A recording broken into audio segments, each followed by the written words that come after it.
Et, et, et après, j'ai décidé de... je le crie. Si vous étiez devant votre télévision au début des années 2000, vous vous souvenez forcément de ce rituel immuable. Un rideau qui s'ouvre sous une musique lancinante, un silence pesant dans le studio, et deux visages familiers, Pascal Bataille et Laurent Fontaine. Pendant des années, ces deux hommes ont régné en maître absolu sur les audiences de la télévision française. Chaque semaine, la France entière retenait son souffle devant leur émission culte « Y a que la vérité qui compte ». Puis, un jour, sans fracas ni adieux théâtraux, la lumière s'est éteinte. Pascal Bataille s'est effacé, quittant les projecteurs et la frénésie des caméras pour s'enfoncer dans un silence médiatique de 14 longues années. Pour la majorité des téléspectateurs, ce retrait ressemblait à un renoncement définitif. On le croyait retiré dans la quiétude du bassin d'Arcachon, définitivement détaché du tumulte parisien. Et pourtant, en cet été 2026, une nouvelle inattendue vient secouer le paysage audiovisuel. À 66 ans, Pascal Bataille fait son grand retour. Non pas sur une grande chaîne privée à 1 heure de grande écoute, mais sur les ondes de la radio publique locale, ICI Gironde. Tous les week-ends, l'animateur star d'autrefois reprend le micro pour aller à la rencontre des citoyens et dresser le portrait des personnalités de sa région. Ce choix interpelle, intrigue et force le respect. Comment un homme qui a tutoyé les sommets de l'audimat peut-il éprouver le besoin de revenir par la porte exigeante du service public régional ? Qu'est-ce qui pousse un homme de 66 ans, profondément marqué par les épreuves de la vie, à retrouver l'exigence du direct ? Ce retour n'est ni un caprice nostalgique, ni une quête frénétique de notoriété. C'est l'acte mûri d'un homme qui a traversé le désert, affronté la maladie, et qui aborde désormais le journalisme avec une sérénité remarquable. Pascal Bataille le confie d'ailleurs lui-même avec une sincérité désarmante. « Je ne reviens pas pour chercher la notoriété, je reviens pour écouter la vie des gens simples. » Cette phrase résume à elle seule la métamorphose d'un présentateur autrefois accusé de surenchère émotionnelle. L'homme qui s'exprime aujourd'hui n'est plus le producteur hyperactif d'autrefois, mais un homme qui connaît la valeur inestimable du temps qui passe. À l'âge où beaucoup de figures de sa génération s'accrochent désespérément à leur image, lui a apprivoisé la solitude et la discrétion. Il a compris que la célébrité est une illusion éphémère, capable d'isoler autant que d'élever. Mais au-delà de l'image publique de l'animateur vedette, qui est réellement Pascal Bataille ? Pourquoi cet homme, titulaire d'une maîtrise de philosophie, a-t-il choisi d'incarner la télévision populaire avant de tout abandonner en 2012 ? Pour percer le mystère de cette trajectoire hors du commun, il nous faut remonter aux origines, bien avant les feux de la rampe. Avant de devenir ce visage incontournable de la télévision populaire, Pascal Bataille était destiné à un tout autre avenir. Né à Bordeaux dans un milieu cultivé, le jeune homme se passionne très tôt pour les lettres et les idées. Il intègre le prestigieux lycée Henri IV à Paris pour y suivre des classes préparatoires littéraires particulièrement exigeantes. Brillant, rigoureux et passionné, il obtient une maîtrise de philosophie et se hisse jusqu'aux portes de la célèbre école normale supérieure. Rien, absolument rien dans son parcours intellectuel ne le prédestinait à l'univers des médias grand public et des divertissements de masse. C'est en 1988 que sa trajectoire bascule à la suite d'une rencontre déterminante, celle de Laurent Fontaine. Les deux jeunes hommes partagent une ambition débordante et une complicité immédiate. Ensemble, ils écrivent un ouvrage pratique intitulé « Le guide de la combine » qui rencontre un succès commercial retentissant avec plus de 80 000 exemplaires vendus. Forts de ce premier succès, ils créent leur propre maison d'édition, puis la société de production Loribel au début des années 2000. En quelques années, le duo Bataille et Fontaine devient une véritable machine à produire des émissions phares pour les plus grandes chaînes françaises. Pourtant, derrière cette réussite économique et médiatique fulgurante se cache un dilemme intérieur pour le philosophe de formation. Alors que leur programme rassemble chaque semaine des millions de foyers, la presse intellectuelle et les critiques se montrent d'une sévérité sans concession. On les accuse de fabriquer une télévision voyeuriste basée sur la quête frénétique d'audimat et la mise en scène des sentiments. Pour Pascal Bataille, cette étiquette est une blessure discrète, marquant un décalage permanent entre son aspiration à l'authenticité et l'image renvoyée par les médias. Face à ces attaques récurrentes, l'animateur défend sa démarche avec une conviction profonde et une grande lucidité. On nous reprochait de faire de la télé-poubelle, mais ils n'ont pas compris que l'émotion humaine n'est jamais de la poubelle. Pour lui, donner la parole aux gens ordinaires et explorer la vérité des sentiments n'a rien d'indigne ni de superficiel. Mais la pression constante des audiences et la virulence des débats finissent par peser lourdement sur l'homme derrière le professionnel. Cette tension permanente entre rigueur intellectuelle et exigence du spectacle va atteindre son paroxysme au moment même où leur émission phare s'apprête à devenir un phénomène de société totalement incontrôlable. En 2002, le phénomène « Y a que la vérité qui compte » déferle avec une puissance inouïe sur le paysage audiovisuel français. Chaque lundi soir, ce sont plus de 6 millions de téléspectateurs qui se rassemblent religieusement devant leur écran, suspendus à une tension dramatique constante. Au cœur du studio, ce fameux rideau blanc devient l'épicentre de tous les espoirs, de toutes les déchirures et de toutes les réconciliations. Pour Pascal Bataille et son fidèle acolyte Laurent Fontaine, l'ascension est vertigineuse, les propulsant au sommet le plus absolu de la notoriété. Mais cette gloire éclatante s'accompagne d'une rançon psychologique particulièrement lourde à porter au quotidien. Le duo devient très vite la cible privilégiée des satiristes et des critiques les plus féroces du paysage médiatique. Dans la célèbre émission Les Guignols de l'info sur Canal+, leurs marionnettes de latex sont quotidiennement ridiculisées et présentées comme des hommes obsédés par l'audimat. Pour un esprit formé à la rigueur philosophique, comme Pascal Bataille, cette caricature permanente devient une blessure morale tenace.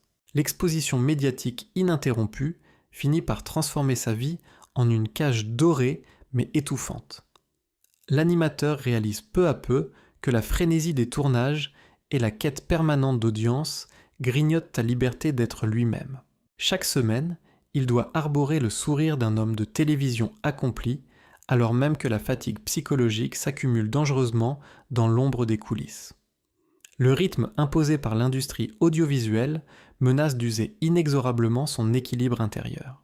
C'est au cœur de ce vertige que germe progressivement la nécessité d'une rupture fondamentale avec ce milieu. En 2012, après plus de 2 décennies d'omniprésence cathodique, Pascal Bataille prend la décision radicale de s'éloigner définitivement des projecteurs. Il choisit de quitter la frénésie parisienne pour se réinventer dans la sérénité du bassin d'Arcachon. Là-bas, il s'investit avec passion dans l'hôtellerie de charme et la production de pièces de théâtre, recherchant un contact humain vrai et dépouillé d'artifice. Il analysera plus tard cette retraite salutaire avec une honnêteté et une profondeur saisissantes. Il résumera ce sentiment d'urgence par ces mots restés marquants. À un moment donné, on réalise que le masque de la télévision grignote votre vraie personnalité. Il fallait s'arrêter avant qu'il ne soit trop tard. En apprivoisant cette nouvelle existence, il pensait enfin avoir trouvé la paix et l'authenticité auxquelles il aspirait tant. Il se croyait désormais protégé des orages de la vie publique, bien abrité au bord de l'océan. Pourtant, le destin s'apprêtait à lui prouver que les épreuves les plus douloureuses ne viennent pas toujours du regard des inconnus. Alors même qu'il pensait avoir trouvé le calme, une fissure intime allait ébranler le socle le plus solide de son parcours. Son amitié légendaire avec Laurent Fontaine, une complicité fraternelle construite sur plus de 30 ans de réussite partagée, allait soudainement se heurter à un mur d'incompréhension politique et idéologique. On les croyait indissociables, presque fusionnels. Pendant plus de 3 décennies, Pascal Bataille et Laurent Fontaine ont partagé les mêmes succès, les mêmes doutes, les mêmes plateaux de télévision. Ils étaient bien plus que de simples associés ou des partenaires d'antenne. Ils incarnaient une fraternité médiatique rare, liée par une complicité professionnelle et humaine que l'on pensait inébranlable. Pourtant, en 2016, le socle de cette alliance légendaire vacille soudainement sous le coup de convictions idéologiques irréconciliables. La politique s'invite brutalement dans leurs relations. Cette année-là, Laurent Fontaine décide de s'engager activement dans la campagne présidentielle d'Emmanuel Macron, mettant son expertise de communicant au service du candidat. Pour Pascal Bataille, attaché à une toute autre vision de la société et jaloux de son indépendance de pensée, ce choix provoque une incompréhension profonde. Un désaccord intellectuel raide et intransigeant s'installe entre les deux hommes. Ce qui aurait pu n'être qu'un débat passionné entre deux esprits cultivés se transforme rapidement en une fêlure irréparable. Les échanges s'enveniment, les rancœurs s'accumulent et le dialogue finit par se rompre totalement. S'ensuit une période d'un silence obstiné qui va durer près de 4 longues années. 4 ans sans un appel, sans un geste, comme si 30 ans d'histoire partagée s'étaient soudainement évaporés. Pour Pascal Bataille, cette rupture invisible est une blessure d'autant plus vive qu'elle reste loin des caméras. L'absence de celui qui avait été son alter ego pendant la moitié de sa vie ajoute une réelle amertume à son éloignement des médias. Mais le temps et la maturité finissent par accomplir leur œuvre d'apaisement. À l'approche de la soixantaine, les deux hommes prennent conscience de la vanité de cette querelle d'ego. Ils réalisent qu'une divergence d'opinion politique, aussi sincère soit-elle, ne devrait jamais balayer une vie entière de complicité et de souvenirs partagés. La nécessité de la réconciliation finit par s'imposer à eux. Pascal Bataille posera plus tard des mots empreints d'une grande sagesse sur cette parenthèse amère. Nous avons perdu 4 ans pour des divergences politiques secondaires. La vraie amitié est infiniment plus forte que les désaccords du moment. Retrouver Laurent Fontaine, c'était pour lui restaurer une partie essentielle de son histoire et retrouver un pilier fondamental de son équilibre personnel. Cette réconciliation tant attendue allait se révéler d'autant plus précieuse que les années suivantes exigeraient de lui une force morale absolue. Car au moment même où Pascal Bataille retrouvait la paix du cœur, son propre corps s'apprêtait à devenir le théâtre d'une bataille d'une toute autre gravité. Dans l'existence de Pascal Bataille, les tempêtes les plus dévastatrices ne sont pas venues des critiques du PAF ni des fluctuations de l'audimat. Elles sont survenues dans l'intimité la plus absolue, loin de l'objectif des caméras. Pendant plus de 3 décennies, alors même qu'il incarnait le succès et la bienveillance à la télévision, l'animateur a dû cohabiter en silence avec une menace invisible. Il souffrait d'un neurinome, une tumeur bénigne mais invalidante, logée sur le nerf auditif. Cette pathologie lui a progressivement dérobé près de 75% de l'audition de son oreille gauche, lui imposant la présence quotidienne d'un acouphène obsédant. Un handicap lourd qu'il a dissimulé avec une élégance et une retenue rares durant toute sa carrière d'homme de médias. Mais le destin s'est montré plus exigeant encore au début de l'année 2024, à la suite d'une toux persistante qui refusait de céder après une infection respiratoire. Des examens approfondis sont finalement pratiqués. Le verdict médical tombe alors avec une gravité soudaine. Les médecins découvrent une masse pulmonaire de 4 cm. Pour cet homme de 64 ans, un nouveau combat s'engage immédiatement, exigeant toute sa force morale. Il doit affronter une opération lourde visant à lui retirer un lobe pulmonaire, suivi de protocoles exigeants de chimiothérapie et d'immunothérapie. L'ancien producteur hyperactif se retrouve subitement confronté à la réalité brute de la vulnérabilité humaine. Loin des lumières artificielles du spectacle, il traverse cette épreuve avec une dignité remarquable, puisant ses ressources dans l'amour de ses 4 fils et une hygiène de vie repensée. La médecine et son courage finissent par l'emporter. La maladie entre en phase de rémission. À cette traversée personnelle s'est ajoutée la douleur poignante de voir disparaître des êtres chers emportés par des maladies neurodégénératives foudroyantes. La perte de son ami intime, le comédien Jean-Yves Lafesse, l'a profondément bouleversé. Refusant de céder à la fatalité, Pascal Bataille a choisi de transformer ce chagrin en un combat militant. Il s'est engagé avec passion comme porte-voix pour sensibiliser le grand public et soutenir la recherche contre la maladie de Charcot. Toutes ces épreuves accumulées ont opéré en lui une métamorphose spirituelle profonde, redéfinissant totalement l'échelle de ses priorités. Il n'a plus rien à prouver aux autres, seulement le désir d'être pleinement présent à l'existence. Il formulera cette prise de conscience avec une pudeur émouvante. Quand on a frôlé l'ombre, on comprend que chaque souffle est un privilège absolu. On ne garde de la vie que l'essentiel, l'amour et la sincérité. C'est fort de cette guérison physique et intérieure que Pascal Bataille aborde la soixantaine avancée avec un regard neuf, dépouillé de toute vanité. Il pensait alors s'installer définitivement dans cette quiétude retrouvée, savourant sa liberté au bord de l'océan. Pourtant, une vague inattendue venue d'un monde qu'il ne soupçonnait pas allait bientôt le ramener vers la lumière sous le regard émerveillé d'une toute nouvelle génération. Alors qu'il pensait s'être définitivement éloigné de l'agitation médiatique pour savourer le calme du bassin d'Arcachon, un phénomène totalement imprévisible est venu bouleverser le destin de Pascal Bataille. À partir de l'année 2022, un vent de nostalgie inattendue a commencé à souffler sur les réseaux sociaux. Des centaines d'extraits vidéo de son émission culte « Y a que la vérité qui compte » ont été partagés et redécouverts par des millions d'utilisateurs sur TikTok et YouTube. Une toute nouvelle génération, composée de jeunes qui n'étaient même pas nés au début des années 2000, s'est subitement prise de passion pour les vérités poignantes et les histoires d'amour ou de réconciliation dévoilées derrière ce fameux rideau. Ce plébiscite numérique absolument massif a surpris l'ensemble du paysage audiovisuel français. Il a prouvé de manière éclatante que le besoin d'authenticité, d'écoute et d'empathie transcendait toutes les époques. Face à cet engouement populaire inédit, les diffuseurs n'ont pas tardé à réagir en proposant à Pascal Bataille et Laurent Fontaine de relancer leur programme phare. Il aborde ce retour à l'antenne avec une sérénité remarquable, libérée du besoin d'égocentrisme ou de validation sociale. Dans sa vie personnelle, il savoure aujourd'hui un bonheur simple et authentique. Père dévoué de 4 fils et grand-père comblé, il puise sa force dans la chaleur de sa famille et la beauté apaisante de sa région natale au cœur de la Gironde. C'est d'ailleurs ce même besoin d'ancrage local et d'humanité qui l'a poussé à accepter le projet de la radio publique ICI Gironde.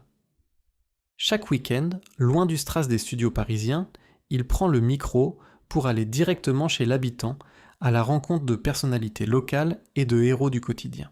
Ce choix d'un journalisme de proximité, humble et exigeant, illustre parfaitement la transformation intérieure d'un homme qui a su remettre l'humain au centre de toutes ses priorités.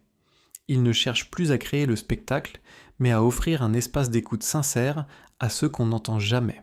L'itinéraire singulier de Pascal Bataille est une méditation fascinante sur le sens réel de la réussite et sur la fragilité de nos existences.